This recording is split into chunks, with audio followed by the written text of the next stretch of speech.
Good morning. Peace and love, family. Peace and love. Listen, I got an update for you on Jamie Foxx. I know they haven't put a lot in the news about our brother. I'm like, what's up? I turn on the TV, I don't see hardly anything. I'm like, wow. So check this out. I found some information on Jamie Foxx, and then I'm going to show you a clip from Dr. Baxter who talks about what is happening with Jamie Foxx and uh, what is happening with a stroke. And I think it's important for us to get this information. Do not click off. Listen to the doctor. It is important for us. Right now, a lot of people are having strokes and heart attacks from blood clots and different things, young, old. So we need to understand what is going on, uh, what to look for, and how to try to prevent strokes and heart attacks from happening, guys, because it's taking a lot of people out. So check out this video. I'm going to share a couple of clips. These clips are for entertainment only. The disclaimer is at the bottom of the screen. Guys, this is just me sharing with you guys some information on our brother. Please, please hit the notification bell, hit like for me, guys. Please subscribe and share my channel. It is important that we start getting information out to our people, and to young folks out there. So check out this clip that I'm about to share with you guys on our brother Jamie Foxx. It is okay. Here we go. Let's do it. Medical complication. Jamie's 29-year-old daughter Corinne Foxx took to Instagram on April 12th to announce that her father recently needed medical care. She writes, quote, "We wanted to share that my father, Jamie Foxx, experienced a medical complication yesterday. Luckily, due to quick action and great care, he is already on his way to recovery. We know how beloved he is and appreciate your prayers." She adds, quote, "The family asks for privacy at this time." Corinne, who the 55-year-old shares with ex Connie Klein, did not share any additional details about the incident. E! News has reached out to Jamie's rep but has not received a comment back. On April 10th, Jamie was photographed in Atlanta, Georgia, on the set for his upcoming Netflix film Back in Action. Okay, I don't know if a lot of you guys knew this or not, but Jamie actually was filming a movie here in Atlanta, Georgia. So he's actually hospitalized in Atlanta, Georgia, as he recovers from his stroke. I did not know that at first. And I was like, wow, a lot of people are doing a lot of movies in Atlanta. So thumbs up for that, Atlanta. Um, we are so just heartbroken about our brother, Jamie.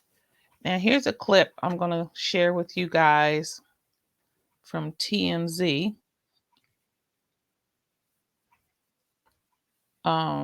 Talking about uh, Jamie's stroke. I want to get this information out here because, like I said before, guys, I didn't see a lot, and I had to go and look and search for information on our brother. So here we go. Let me share this with you guys.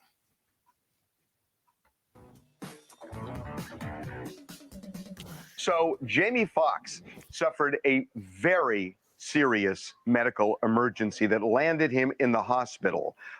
And we are going to describe just how serious this is. So on Tuesday morning, something happened to Jamie. He suffered a medical emergency, we're told. This is all in Atlanta, where Atlanta. he's been working on a film. With Cameron Diaz. Yes. And he was taken to the hospital, and it was bad.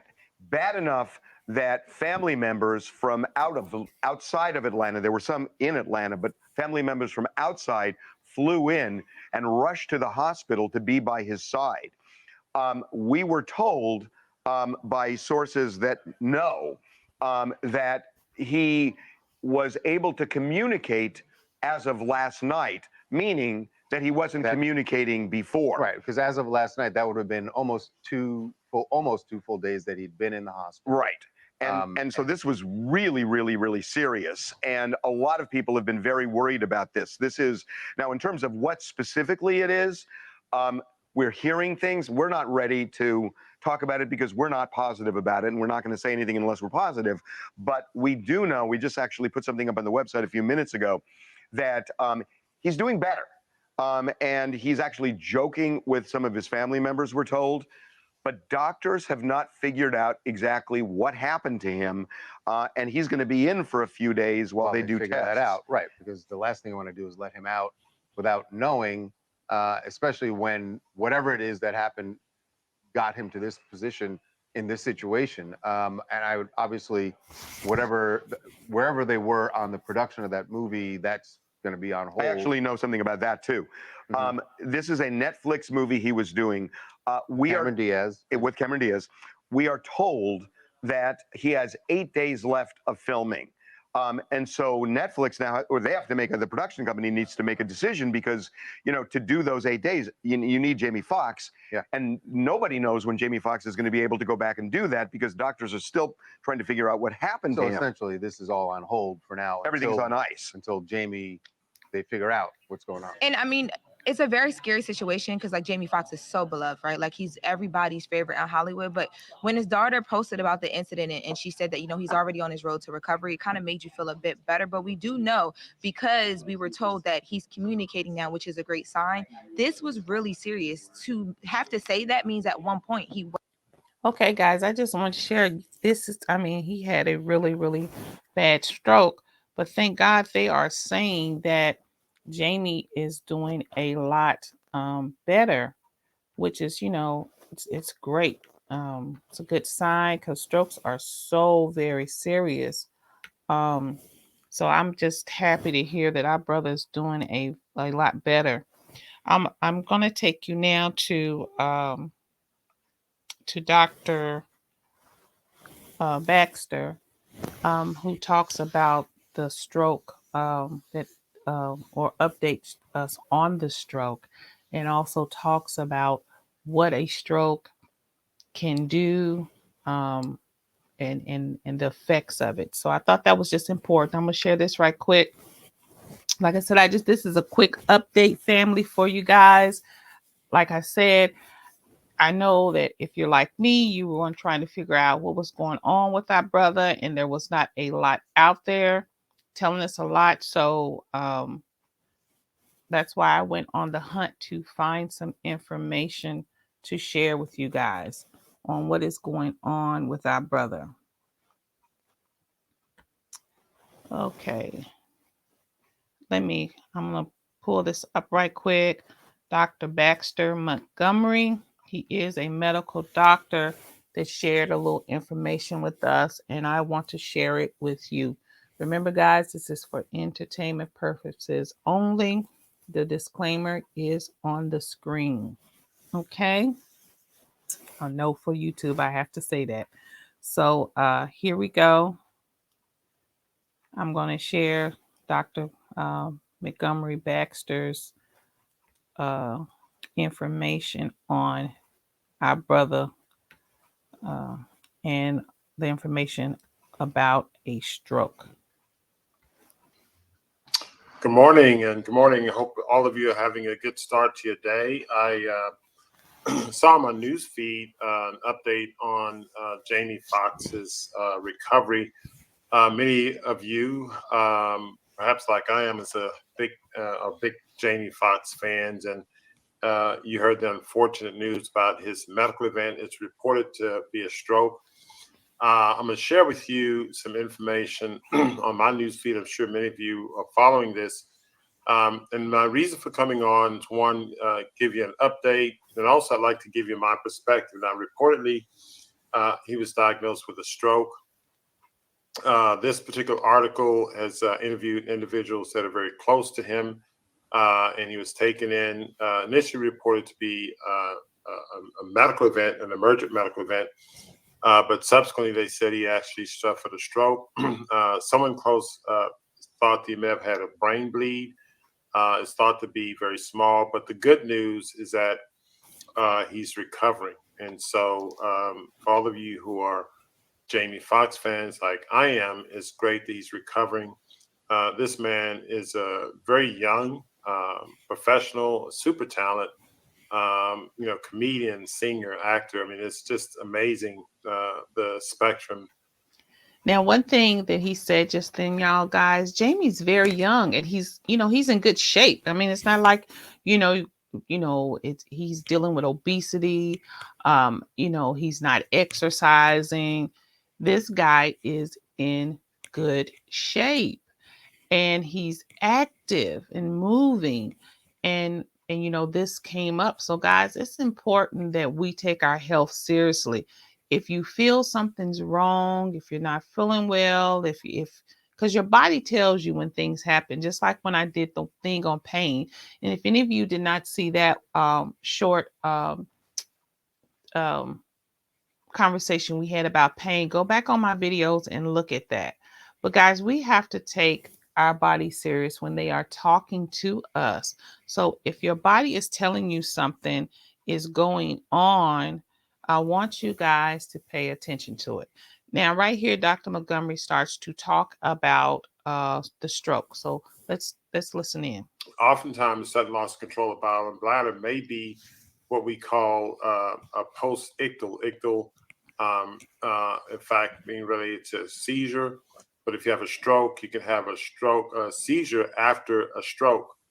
And so you can lose bowel and bladder related to a seizure event that's happened after a stroke.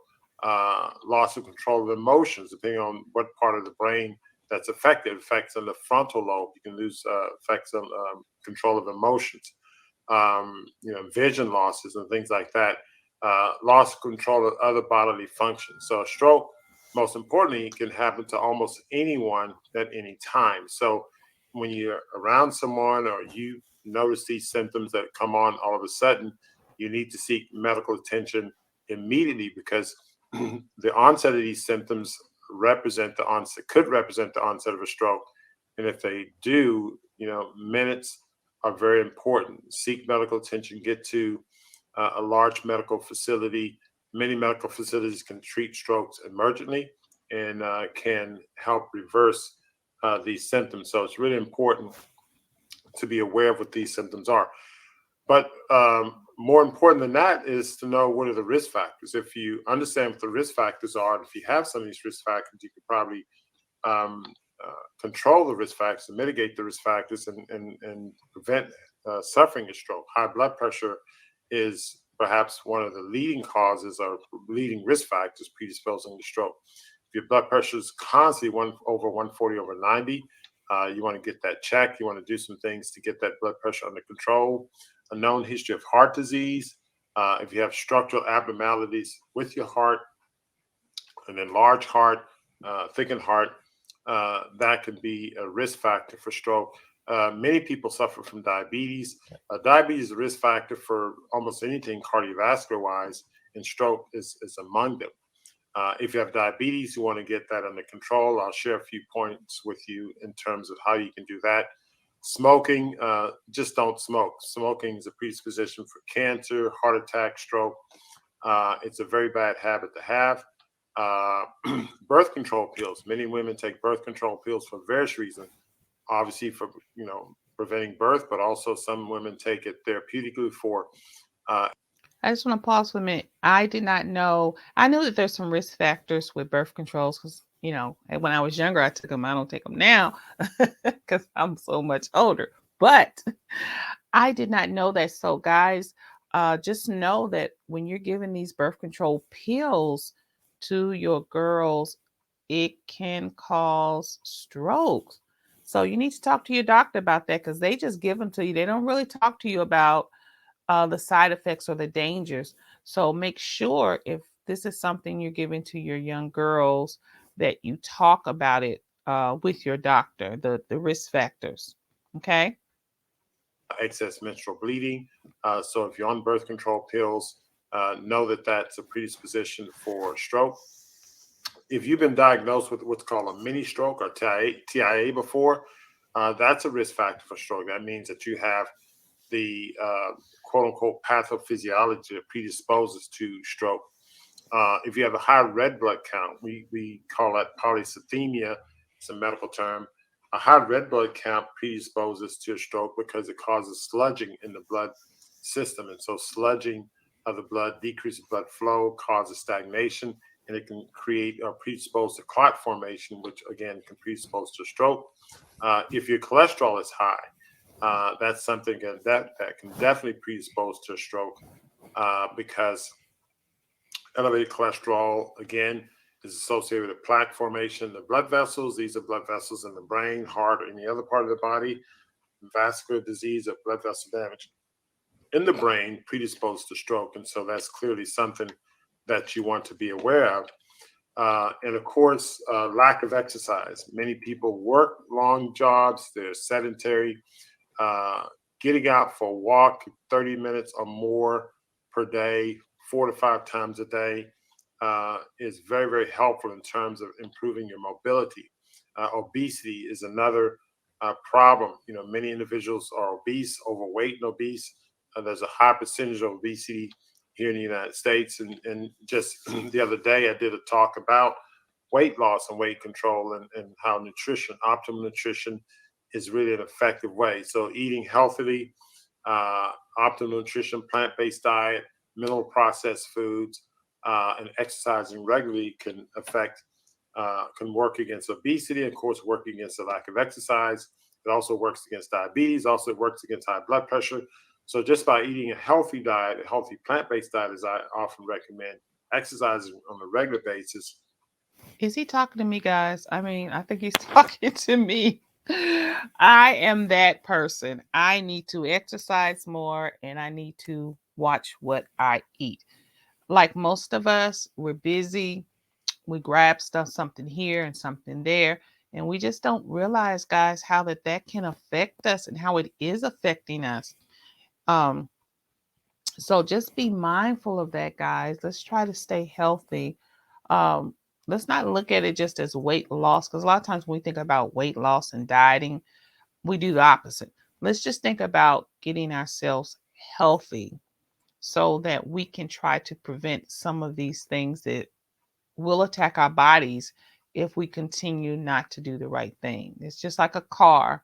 You know, if you put the wrong gas in a car, eventually that car is going to stop on you and it's going to mess up your motor and everything else just by putting the wrong gas in.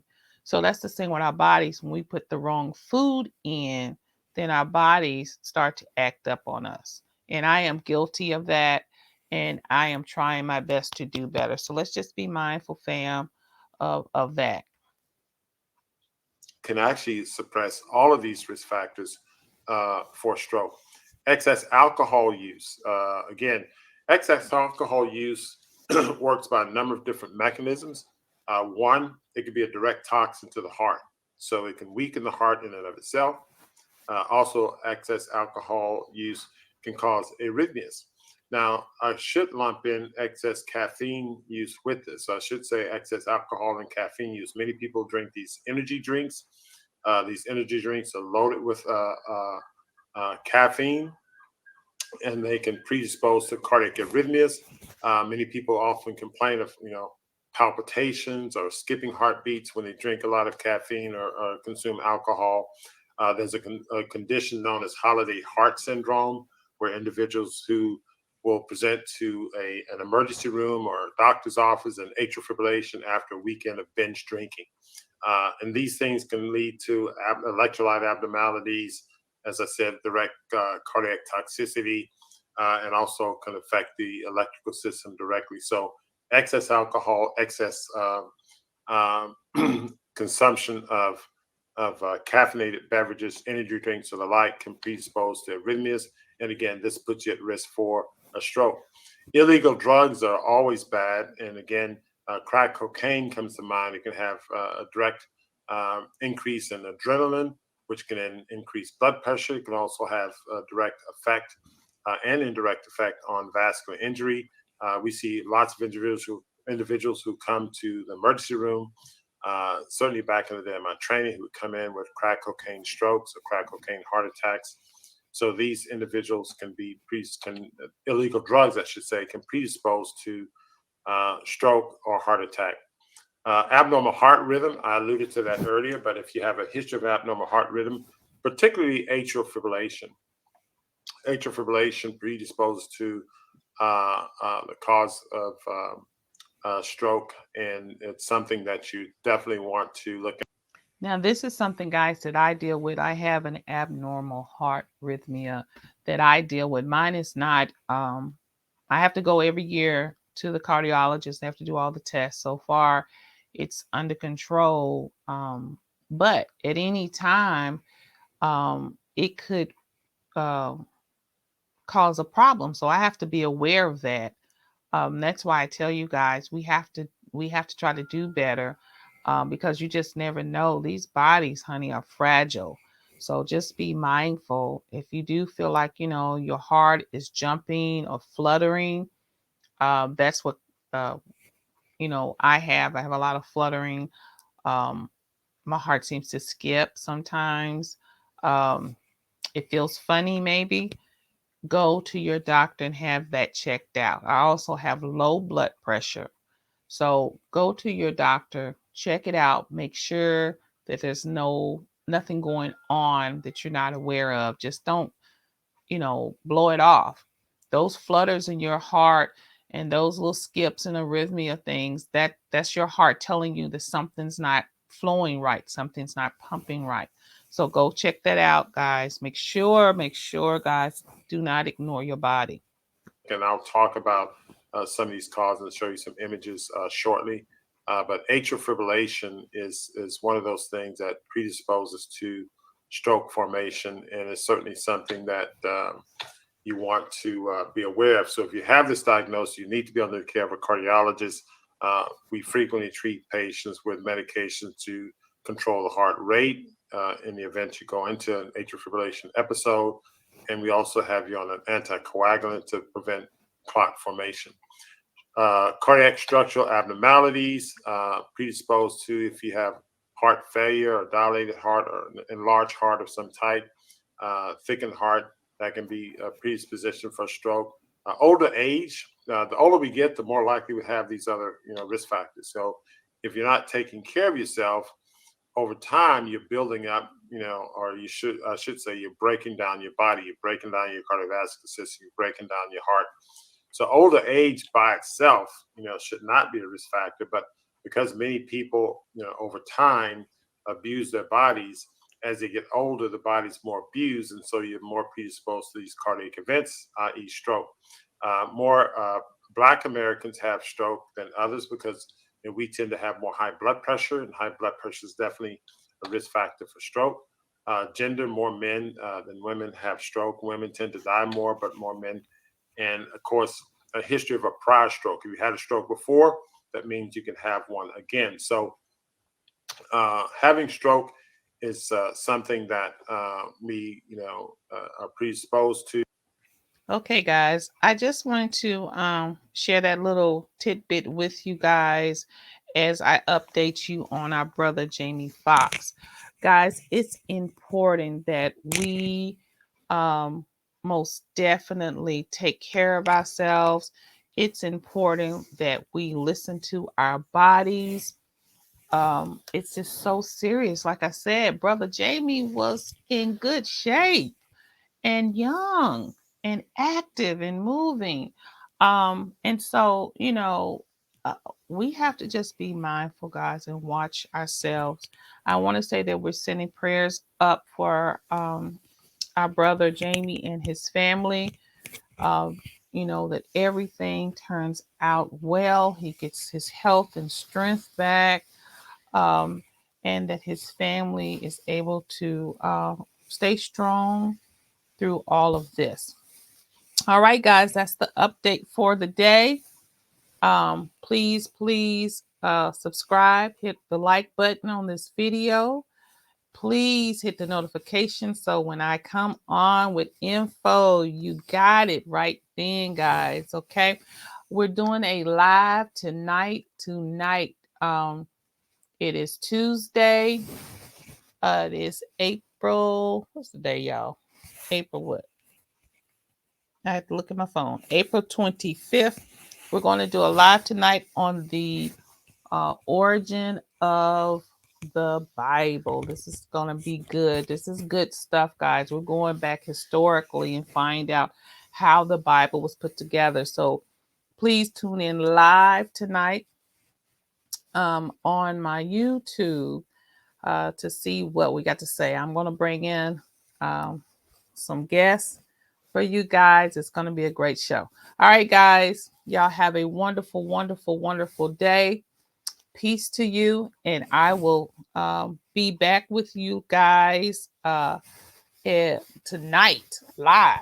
So always check back in. Hit that notification so you know when I'm coming on. And please share this channel. And guys, if you like what I'm saying, if you like the information that I'm putting out, hit me up. I put my Cash App on here just to let you know that I appreciate anything that you guys do. This is going to be this channel, this broadcast is going to be something that's going to change your life. So just keep on listening. All right, guys. We love you, and I will see you guys tonight. Peace out.